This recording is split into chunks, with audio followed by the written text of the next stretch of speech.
Só para eu marcar lá na hora do vídeo, para vocês facilitar assistir, nós estamos continuando a aula do dia 11/4 para a turma 23A. Agora nós vamos falar daqueles detalhes da parte feminina que estão faltando, tá? E aí nós vamos fazer no final uma junção entre a parte feminina e a masculina. Bem, eu vou começar então apresentando aqui 3 hormônios. Vou começar com os 2 que a gente acabou de falar, a tal da inibina e a ativina.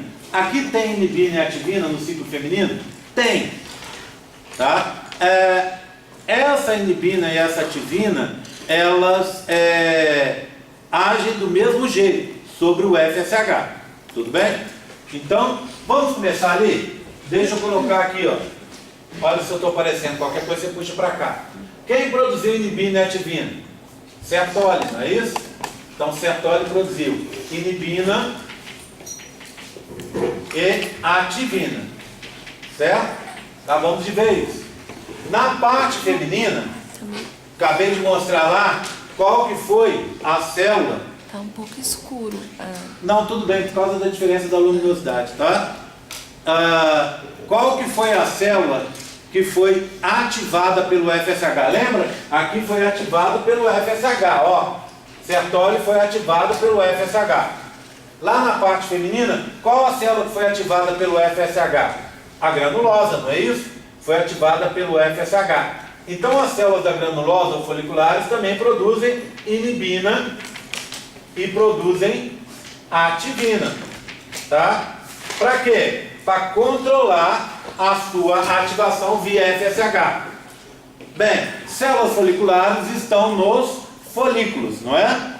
Quais são os tipos de folículo que produzem inibina e ativina? Tem uma diferença. Bem, a produção de ativina começa aqui lá pelo dia 8 e vai terminar no máximo pelo dia 11, dia 12. E ela faz, ó, olha aqui minha mão imitando o ciclo da ativina, tá vendo? Ó, ela sobe, tá? Faz um pico e depois cai. Entre o dia 8 e o dia 11, dia 12 aqui, ó. Esse seria o pico da ativina. Quem está produzindo ativina? Os folículos em crescimento. Eles estão mandando uma mensagem lá para a hipófise dizendo assim, ó, manda mais FSH aqui para baixo, porque a gente precisa de FSH para crescer. Então, quem produz inibina, quem produz ativina, são os folículos em crescimento, e lá pelo dia 8 ao dia 11, tudo bem? 12 no máximo. E aí, lá pelo dia 11, dia 12, assim, ó, começa a produção de inibina. Então aqui é ativina, aqui é inibina. Só uns picos bem pequenininhos, tá? Dá um pico que começa no dia 11, dia 12 e vai até o dia 13, mais ou menos, ó, produção de ativina. Quem está produzindo ativina? Quem está produzindo inibina? Deixa eu repetir a história. Ativina, do dia 8 ao dia 11. Ativina. Quem produziu? Os folículos em crescimento. Ativina. Depois, do dia 11 ao dia 13, começa a produção de inibina. Quem produziu inibina? Aquele folículo que vai ser ovocitado, o folículo que vai ganhar a competição, o que vai se transformar em folículo de Graf. Tá? Esse folículo vai estabelecer o que a gente chama dominância folicular. Um folículo vai dominar. E aí o que ele faz? Ele produz inibina e diz assim, ó, hipófise, para de mandar FSH aqui para baixo. Isso é uma, entre aspas, uma maldade dele, porque ao fazer isso, ele bloqueia o crescimento dos outros folículos. Lembra? FSH, hormônio folículo estimulante. Então, os folículos não vão ser mais estimulados para se desenvolver. E só aquele folículo dominante que vai terminar o processo. Tá? Bem, mas isso não significa que o nosso folículo dominante estaria dando um tiro no seu próprio pé?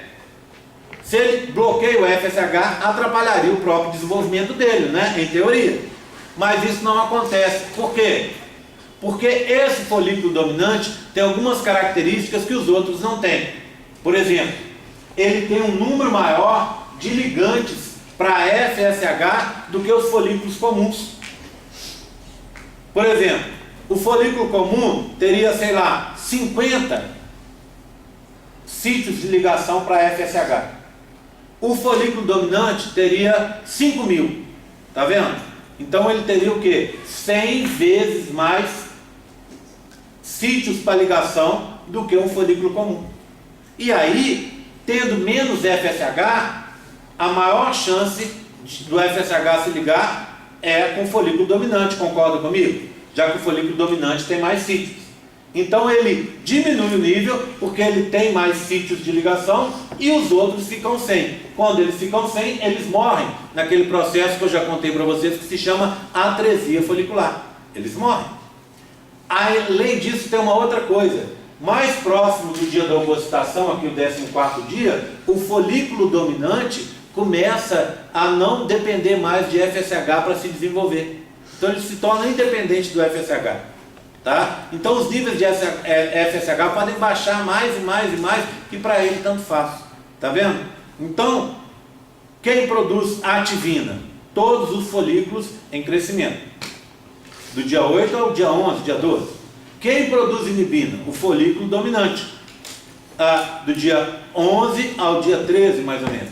E, para que servem esses dois hormônios? Para controlar os níveis de FSH. Para controlar o desenvolvimento dos folículos. Tudo bem? Tranquilo?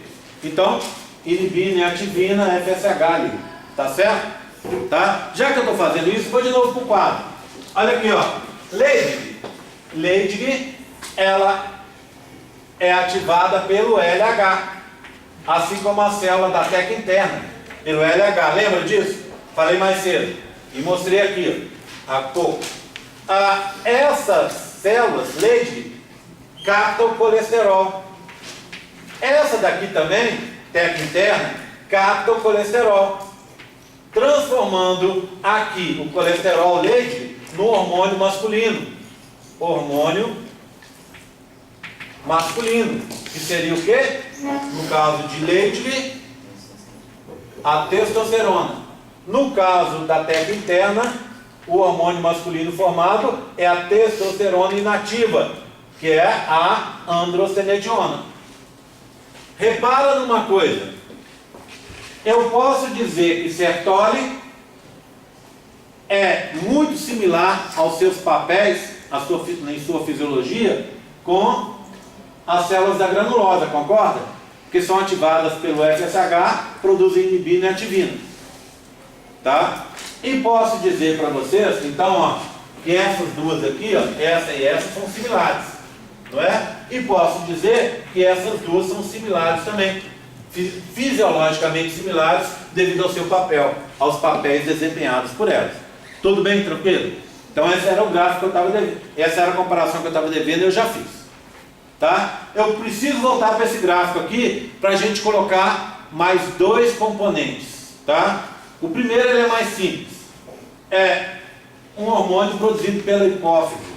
Se chama, vou colocar o nome dele aqui, ó, folistatina. Folistatina.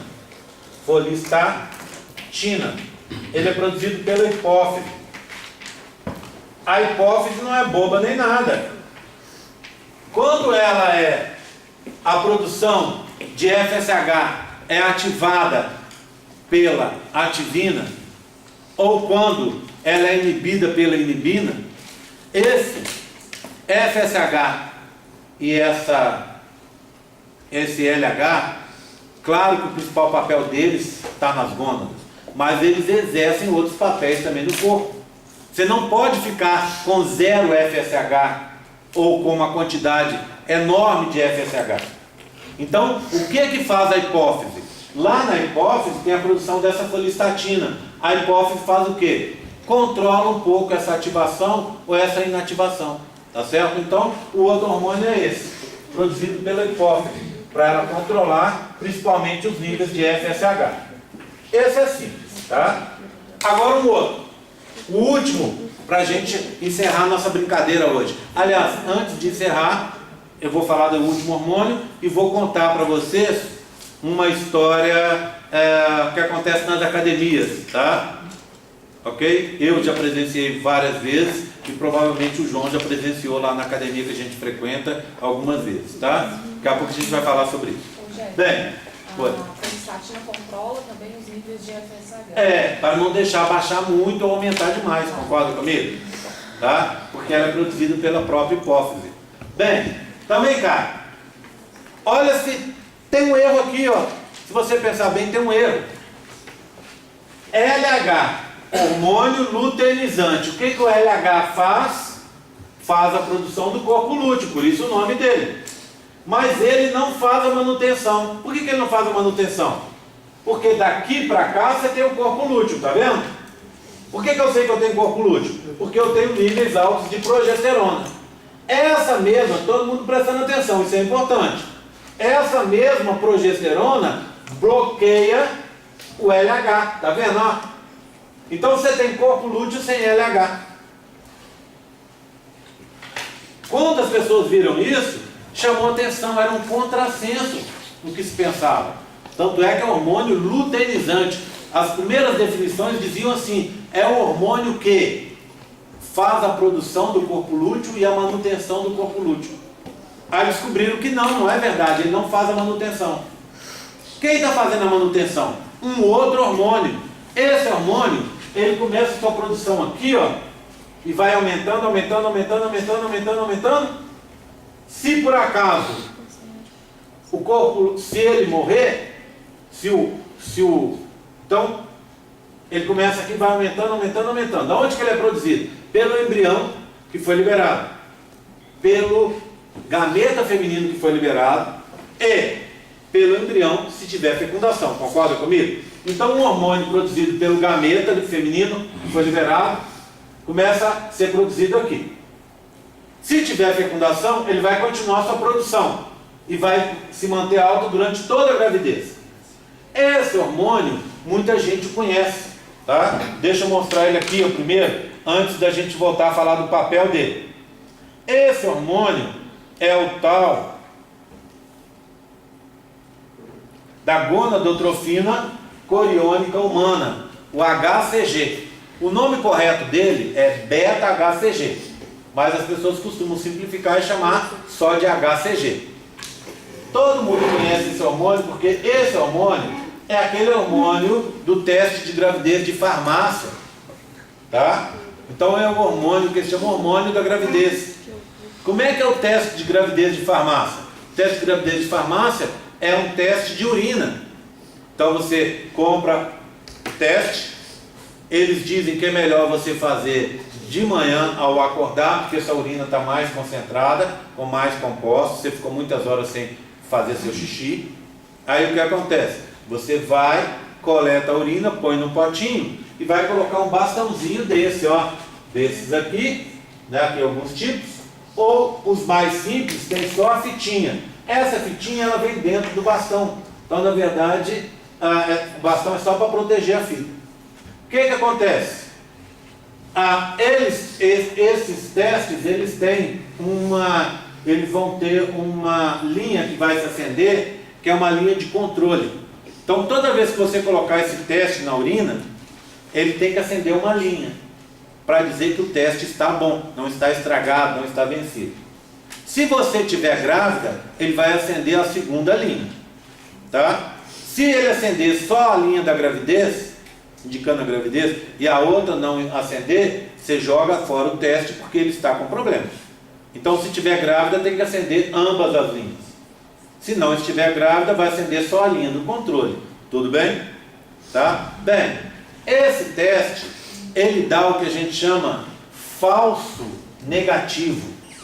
Já viram esse termo? Bem, como é que é? Quem já fez ou já viu alguém fazendo sabe como é que funciona.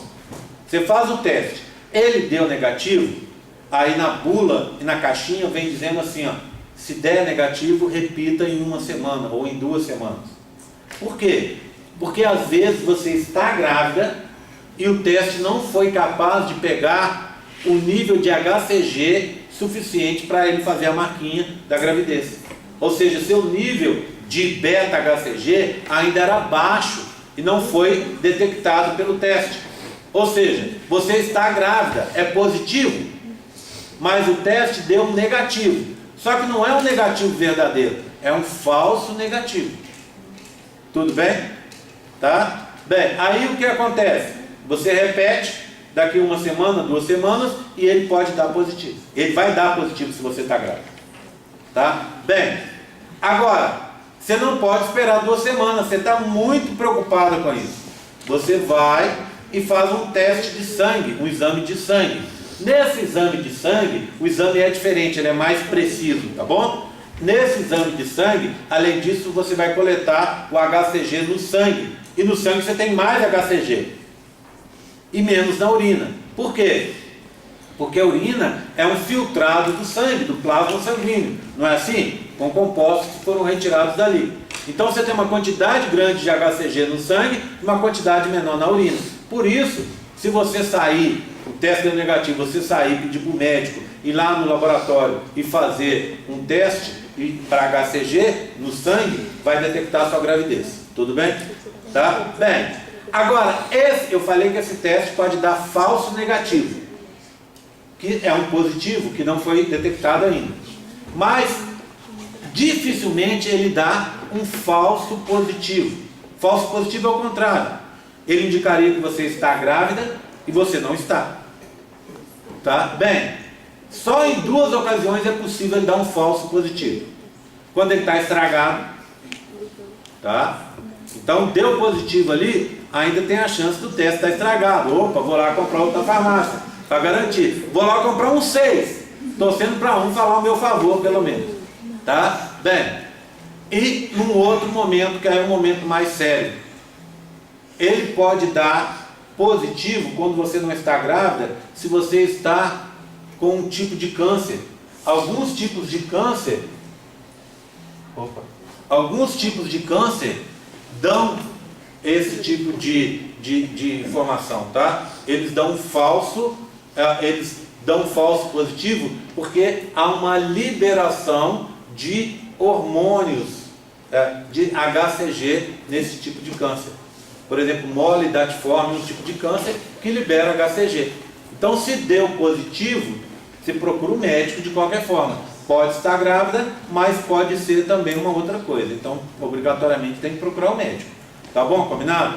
Bem, então esse é o tal do HCG. Quem produz o HCG? Já falei. O embrião, depois da fecundação, e o gameta feminino, quando é liberado.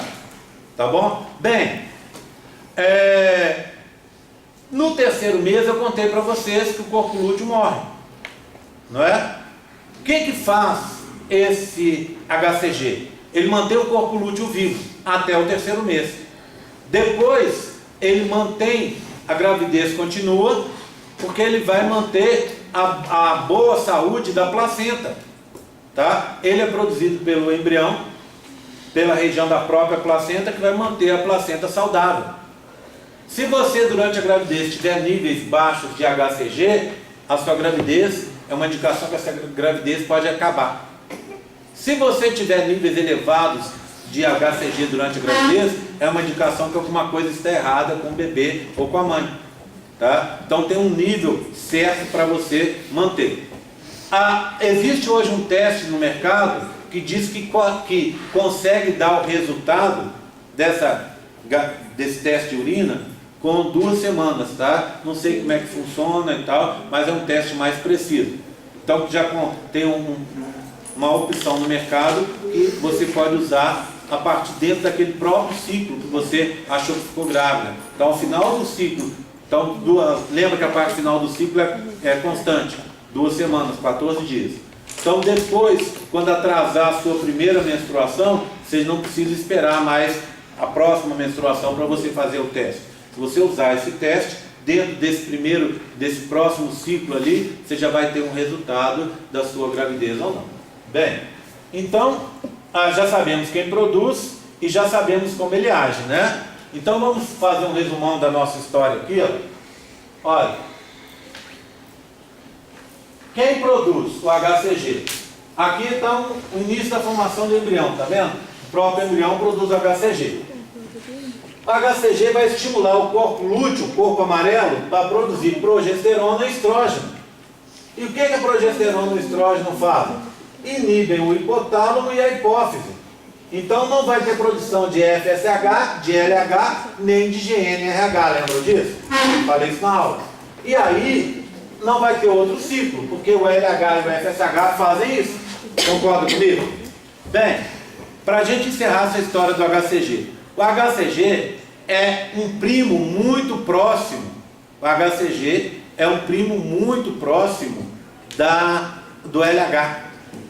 E como é muito próximo do LH, ele faz vários papéis do LH. Por exemplo, manter o corpo lúteo.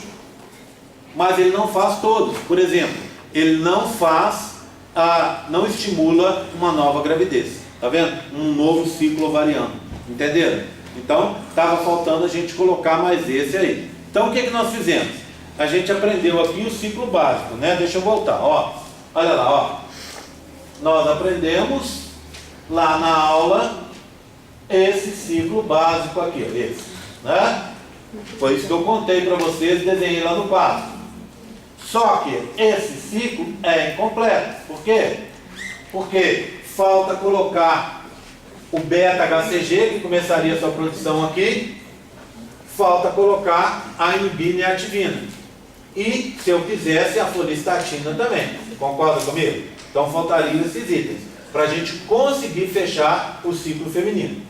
Tudo bem? Tranquilo? Bem, agora, dito isso, quero saber se vocês têm alguma dúvida.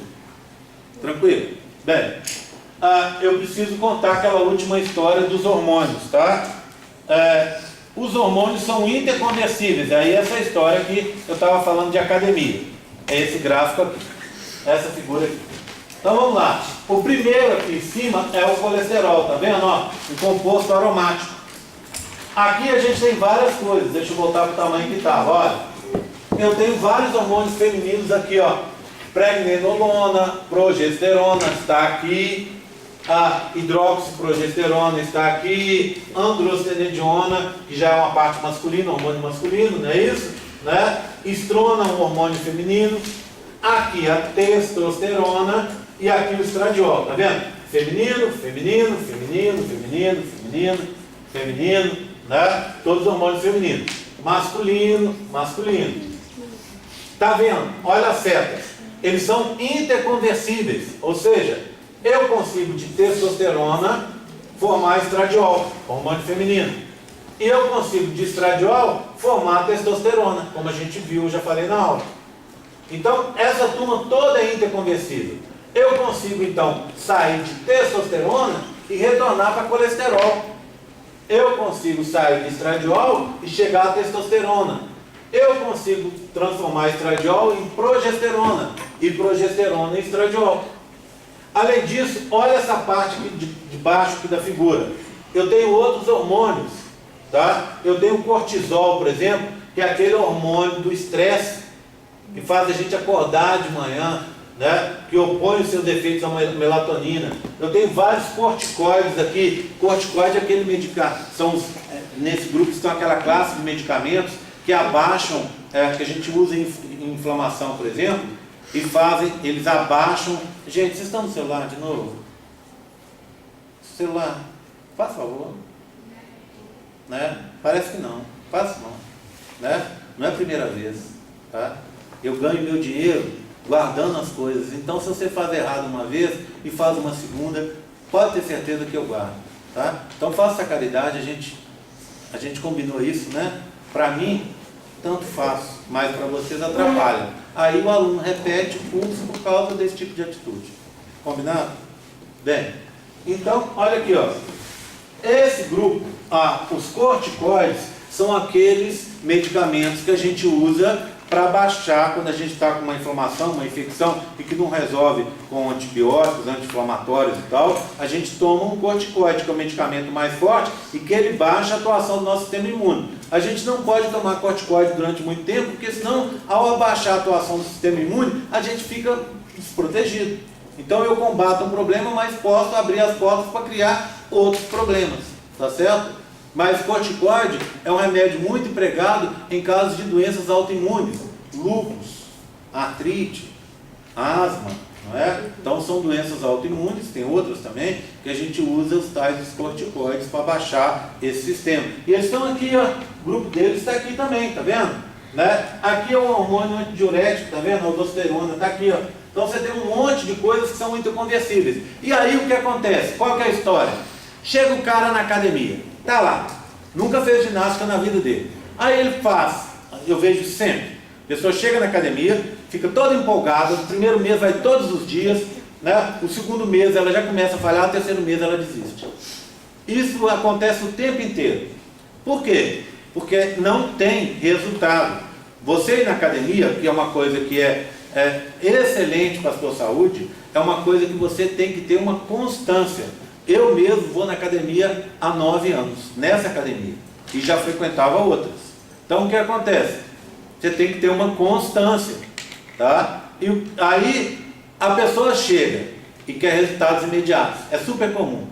Começa a aula, principalmente agora o inverno dá uma diminuída. Na hora que vai chegando o verão, aí o cara chega o quê? Chega na academia em novembro e ele sai de férias em dezembro e ele quer tá com aquele corpão em dezembro. Não vai, nem ele, nem a menina, ninguém chega assim. Aí o que acontece? Ele chega lá e vê um monte de cara que tenha muito músculo, musculatura definida. A menina chega e vê um monte de meninas que tem também, mas não sabe que essas pessoas estão há anos ali na academia. Aí ela chega e fala assim, poxa, eu quero ter aquele corpo, tá? Quero que o meu corpo seja, ter aquele corpo no sentido, meu corpo ficar igual aquele, tá? Tudo bem? Tá? Não pensem errado. Aí o que acontece? A pessoa chega e vê aquilo, né? E fala assim, não, para eu ter um corpo como aquele, eu preciso de dar uma solução. E logo descobre isso, infelizmente é super disseminado, alguém que chega e fala assim, por que você não toma um esteroide anabolizante? Esse esteroide aqui não dá efeito colateral, isso aqui é uma beleza. Esteroide anabolizante é o quê? Um hormônio, um análogo sintético da testosterona. É um hormônio dado para cavalo. Nem cavalo hoje usa isso, que está proibido. Nem vaca, nem boi usa. Quando foi criado, foi uma forma que os caras acharam que estavam inventando um medicamento para que o boi engordasse muito rápido. Tá? E aí o que acontece? Diminuiria o ciclo produtivo. Descobriram que esse remédio passava pela carne do boi e chegava nas pessoas e dava uma série de efeitos colaterais. Aí o cara vai, toma o hormônio e aí o que acontece? Em 2 meses ele está fortão, uma coisa assim, muito forte, do jeito que ele queria. Só que tem um problema.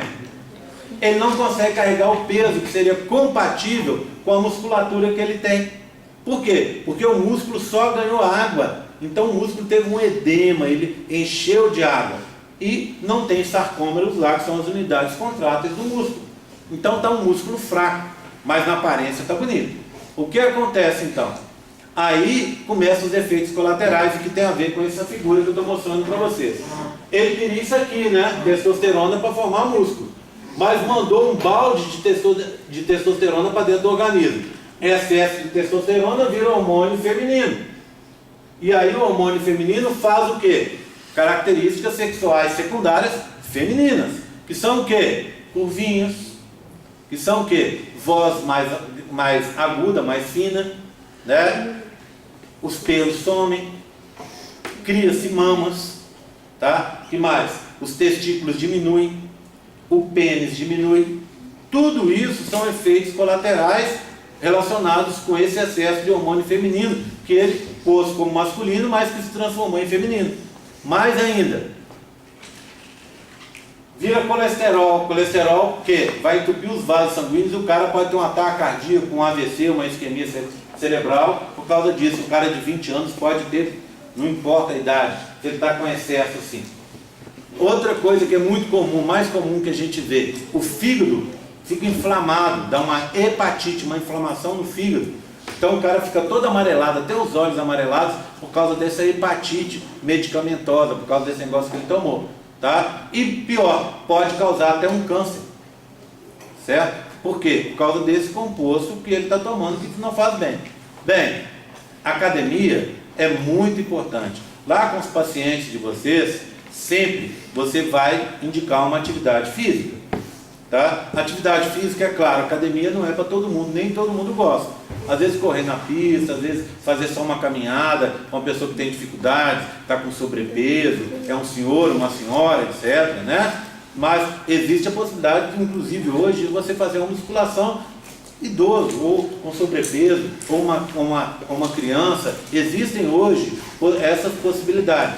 Tá? Então é uma boa alternativa para quem quer. E ter se descoberto ao longo do tempo que esse tipo de atividade é uma das melhores que tem para o físico da gente. Porque quando você pega peso pesado, que nem eu peguei ontem, hoje, agora, nesse momento, eu ainda estou sob o efeito daquela musculação. Ela ainda está agindo no meu corpo, com as endorfinas me fazendo sentir bem e eu perdendo peso. Então, funciona a longo prazo. Além disso, fortalece os ossos, óbvio, tonifica os músculos, etc. Então é uma boa atividade, mas é aquela atividade que você não pode começar hoje pensando num resultado a curto e até a médio prazo, né? Vem ao longo do tempo, e é isso que as pessoas precisam entender, tá? Precisam arrumar uma forma de curtir a atividade para torná-la longa, fazer durante muito tempo. Encher o saco, sai da academia, vai fazer uma outra coisa, vai fazer um spinning, vai fazer uma outra atividade que seja aí mais adequada para você, e depois volta para a academia, vai fazer, não para de fazer, tá? Mas o que acontece? Um pilates, né, que envolve também você mexer com o peso do seu corpo, tá? Então você tem esse tipo de coisa, então muda a atividade, mas não deixa de fazer. É isso que vocês têm que fazer, conversar com o paciente de vocês, para que isso ocorra, porque senão, vocês vão ver ao longo do tempo, aquele paciente que tem uma boa adesão à dieta, que segue aquilo que você passou que é legal, que funciona bem, né? Ele não vai ter um resultado tão bom quanto aquela pessoa que vai consociar essa dieta com a atividade física. Tá? Mas a atividade física, o problema da atividade física é isso. A pessoa começa a focar só no corpo dela e não foca na saúde. E aí isso acaba dando problemas como esse aí, que é um problema terrível que a gente tem hoje. Essa testosterona é muito barata, essa testosterona é encontrada aí com muita facilidade, né? Ela é contrabandeada com muita facilidade, você encontra por aí. E as pessoas tomam e depois tem problema. Mais uma coisa, sabe o que acontece quando você toma grandes quantidades dessa testosterona? Ela, via estrógeno, ela pode até inibir de uma forma permanente a sua produção de testosterona. Então, mesmo que você cesse a produção, que você cesse o uso da bomba, do esteroide anabolizante, você pode continuar sem produzir a sua própria testosterona, porque ela foi inibida de uma forma que pode durar alguns meses ou até ser uma coisa permanente. Então, aí a complicação é muito maior. Tudo bem? Tranquilo? Tá? Alguma dúvida a respeito? Algum comentário? Podemos encerrar por aqui? Pode desligar, por favor. Chamadinho.